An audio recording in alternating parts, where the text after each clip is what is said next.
How's it going, guys? Cameron here, it's Canadian Gamer, coming at you with another video. Today we're talking about Metroid Dread, which I recently picked up on the classifieds. I got it for $40 Canadian.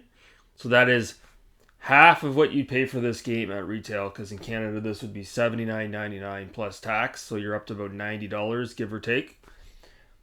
Now, I probably spent about upwards of $10 driving out to pick this up. So let's say split the difference. It cost me about $50 all said and done. That being said, I wanted to give you my initial impressions on this game.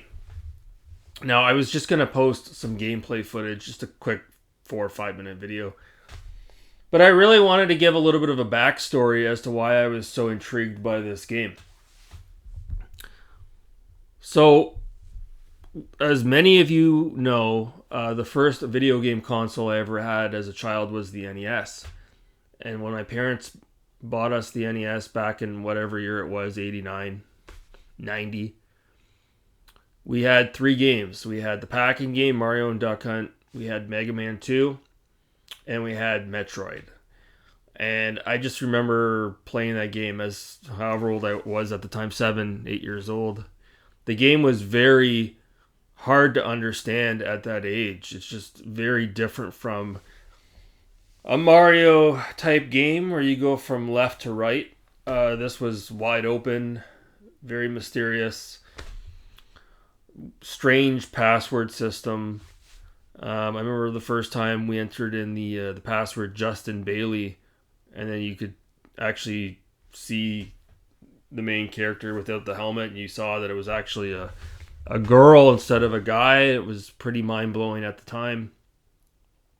Looking back on it, I guess you could say that game was a bit of a trailblazer, because nowadays a lot of gaming companies have broken down the stereotypical barriers of always having a lead protagonist as a male, and a lot of games now have a female protagonist. It's a conversation for another day. But Metroid, never beat it as a child. Then later on in 1994, I remember seeing Super Metroid at the local, whatever it was, Kmart Zellers. And my parents bought me Super Metroid. And let me tell you, that was just such an incredible gaming experience. You want to talk about, you're making a list of top 10 most memorable gaming experiences. That right there, that game would be right in the top 3 for sure. I don't know how many hours I put in playing that game as a kid. Just an incredible experience. The only knock on that otherwise perfect game is that it was, I guess you could say maybe it was too easy. A lot of the games that a lot of the franchises, that transitioned from 8-bit, from the NES to the Super NES, that was the case a lot of the times. The games were, for whatever reason, easier on the Super NES, more accessible, if you will. That wasn't really an issue for me, per se, because I'm not that good at video games. I enjoy them, but I never said I was good at them, as DJC would say. So Super Metroid was incredible, and then from there, my gaming palette expanded. We got a PC around that time, and then eventually I had a Sega Saturn for a bit, and then I fell out of love with video gaming. And years later, around 2009, 2010, I've told the story, but I acquired an Xbox 360, and the rest is history. Now, a couple of years ago, I picked up a Game Boy Advance, and one of the games I picked up was Metroid Fusion. And Metroid Fusion, it is very much an unofficial sequel, if you will, to Super Metroid. The graphics are very similar, 2D side-scrolling Metroid, if you will, which is my preference. I've never gotten into the Metroid Prime games that were released back in the day on the GameCube, later ported to the Wii, and then more recently we've received a remastered Metroid Prime, the first game. with the anticipation of Metroid Prime 4 coming out. What is it, next year or the year after? I don't even know anymore. It's been delayed so many times. All that being said, I really enjoyed Metroid Fusion. I have not yet played Zero Mission on the Game Boy Advance, which is a remake of the original Metroid on the NES. Again, a little bit more accessible, easier to get through, save states, all the rest of it.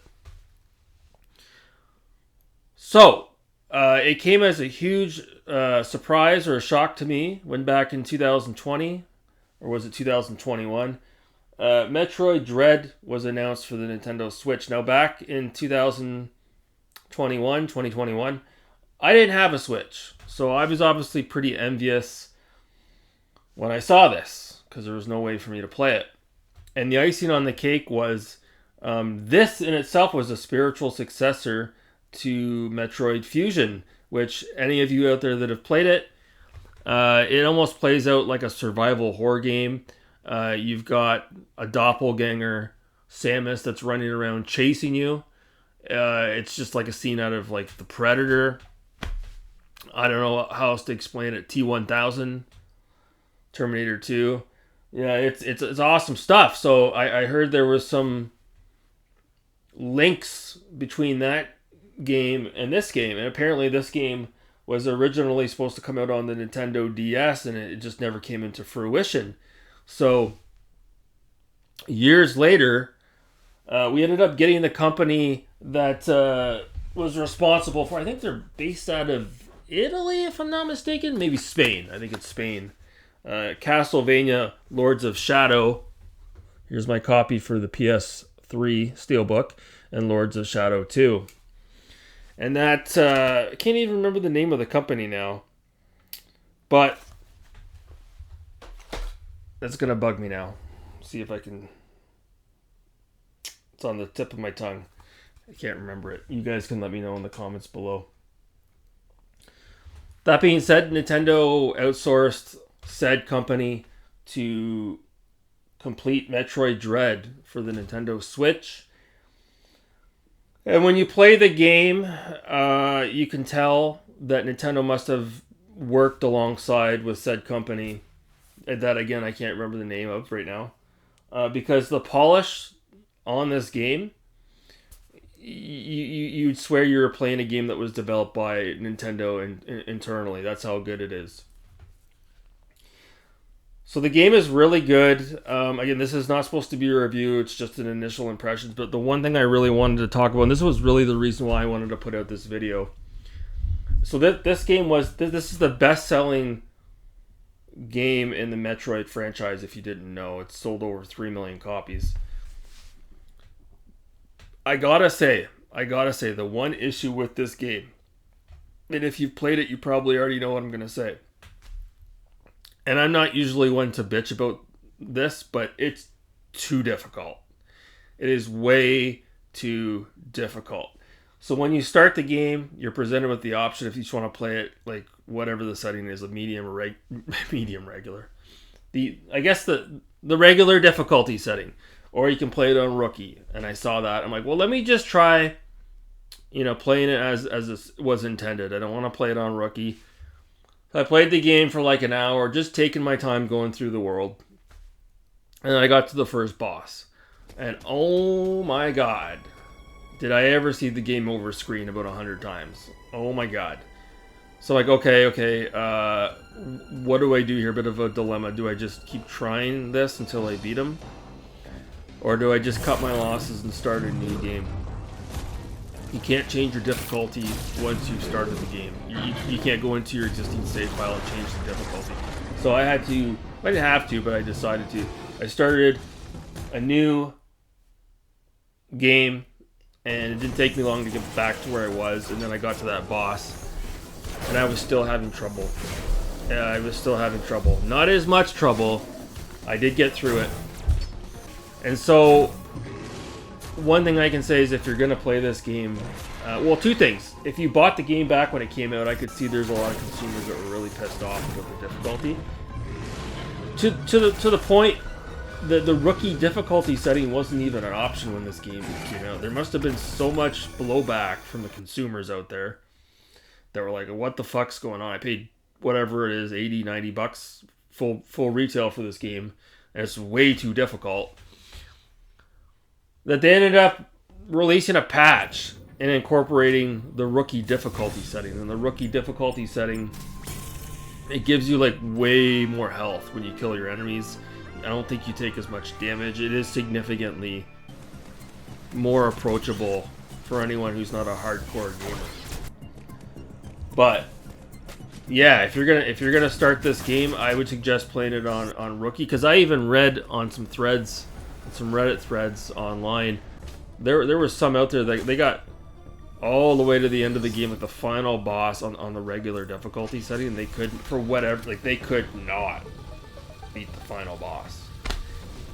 Imagine that. That's my biggest pet peeve in gaming, is when you play a game and you get all the way to the end and you can't beat the final boss. I had that problem with the Daymare. I had that problem, and I said to myself, I don't want to have that problem again with this game. I don't want to get all the way I don't think I would have been able to get all the way to the end. But let me just go back and put it on rookie, and now I'm really enjoying myself. So the thing is like any Metroid game, you're extremely underpowered at the beginning. But the thing is with Super Metroid, it wasn't a big deal. You could, even though you were just starting out at the beginning of the game, you could explore the map, take your time, and for the most part, you could survive. With this game here, oh my god, you get these robotic machines called Emmys, and they come after you, and they're like very hard to kill. And if they even touch you, it's game over. And like, I've died probably over 200 times since I started playing this game, which to me is kind of ridiculous, because like the first time you see an Emmy and you have an encounter and you get killed, there's shades of Metroid Fusion. But then after you keep dying over and over and over again trying to run away from the Emmys, it kind of gets a little bit gimmicky, and it's like, oh my god, is this ever going to end? So I think it is. There's 7 Emmys that you have to take down. Again, I'm still technically at the beginning of the game, and I think I've killed 2 or 3 of them. So it's good. It's a really good game. Is it as good as Super Metroid? No, I don't think so. But was it ever going to be? Right? But it's a close second for sure. The graphics, that's the one thing that I wasn't too sure on when I saw the way the game looked when it had originally came out. I was like, I don't know about that. I kind of like the pixel art of the older games. But no, the game looks incredibly good. Obviously, you can see by this gameplay footage here. The audio is fantastic as well. The level design, this is a problem that a lot of modern takes on older franchises have. There's nothing that really sticks out to me as memorable, whereas even to this day, even though it's probably been over 20 years since I last played Super Metroid, the areas on the map in that game are ingrained in my head. They're burnt in my memory. Whereas this game here, I guess it's just the way modern games are, but like me sitting here talking to you right now, I can't really pinpoint.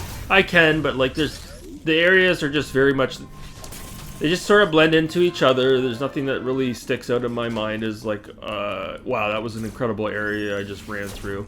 Nothing of the sort. Not yet anyways. So like I said, the game is good.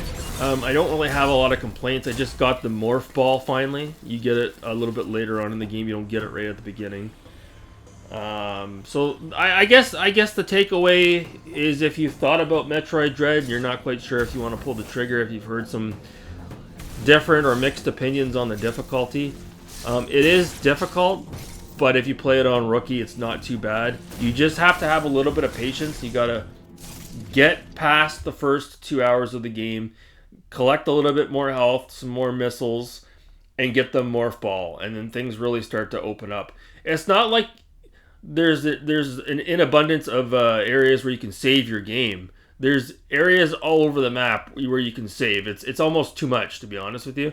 So yeah, maybe there's some strange balancing issues with this game as far as the game's too difficult, but yet you can save your game in like every other room you go in. It feels like it's not, but that's what it feels like. But yeah, I'm glad I picked it up. I'm glad I got it for the price that I got it for. And what's funny is when I picked it up, the guy who sold it to me, he looked to be about my age, maybe a little bit older. And he's like, yeah, this just isn't for me. And I didn't ask him why, but I only imagine it probably had something to do with the difficulty. I imagine a lot of consumers out there that picked up this game were really pissed off when they started playing it because it's very easy to get turned off by the initial difficulty. And again, a lot of it isn't necessarily that the game's difficult. It's that you're extremely handicapped at the beginning. You don't have a lot of health, but the enemies just keep coming. There's not a lot of long, drawn-out sections where you can walk through, and there's hardly any enemies like Super Metroid would have. This one here, there's like enemies all over the place. So, but yeah, so what's interesting is he was telling me it just wasn't for him. And then we got into a little bit of small chat. It's funny how things work, right? And he was like, yeah, he's like, I just started playing Cyberpunk on my PS5. It looks really good. I'm like, yeah. I said, I just started playing The Witcher. Spoiler alert, you guys. I started playing The Witcher 3 Wild Hunt. I'm into that too. He's like, oh, I beat that game twice. Oh my God, I love that game. So that's a video that I want to put out within the next couple of days. I got sucked into The Witcher 3 after having tried it years ago, back in 2016 when it first came out. And now I'm back into The Witcher and I'm enjoying it. So that is a video for another day. But for today, I just wanted to give you my initial impressions on Metroid Dread. It is a fantastic game so far. I can't wait to get back into it tonight.